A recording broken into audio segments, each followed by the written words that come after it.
I am Alan Gordon, canon to the Healing Church in Rhode Island. Today, cannabis charges are brought in the name of Connecticut in bad faith due to the three lies in the Connecticut statute. First, the statute calls cannabis by a misspelled foreign slang word not used in the law of any other country, not even in the law of the word's country of origin. The word was introduced to the United States to demonize cannabis by associating it with foreigners. Since the M word, used in the statute, is prejudicial to listeners but not probative of the plant's definition, its mere use in the statute prevents fair court trial. That word is the first lie in your state's cannabis ban. The second lie is that the substance is classified wrongly as an hallucinogen. It got that reputation when, in the early part of the 20th century, it caused Black, Latino, and Native American men to unlawfully look white men in the eye and expect to be treated as equals, which was thought delusional at the time. Cannabis is not an hallucinogen, and calling it that in law prejudices listeners without probity, and hence also prevents a suspect's fair trial. The third lie in the cannabis ban is the statute's absurd assertion that cannabis is of highly limited medical value, when other Connecticut statute, as well as real-life experience, contradicts that sharply.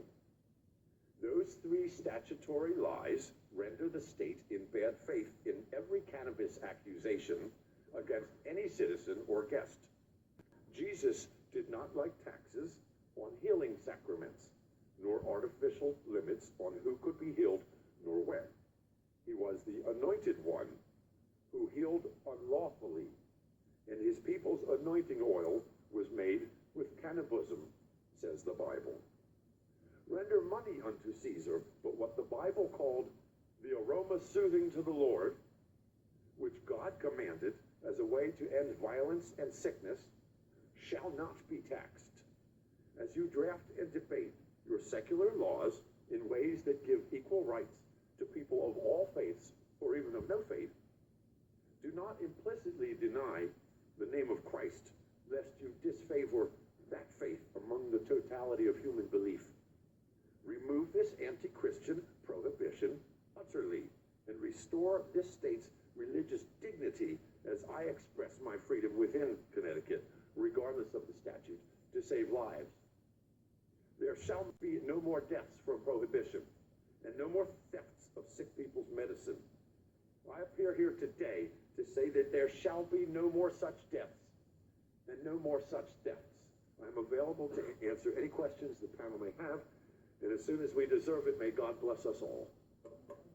Thank you very much, and I appreciate the history lesson and the education from all of our panelists today. Any questions or comments from colleagues? Representative Porter. Thank you, Mr. Chair, and I just wanted to say thank you for your enlightening testimony. That was a lot of ancient history you were sharing, and I happen to have a little bit of knowledge, but I thank you for bringing that to us. One thing that needs to be addressed in the state of Connecticut that came out of some of the things that you were saying, people have medicinal cards. We're talking people with cancer, but they can't afford the marijuana. So that is an issue that we as a state need to address. So thank you again for your testimony, and thank you for taking the time to come here and share that information with us today.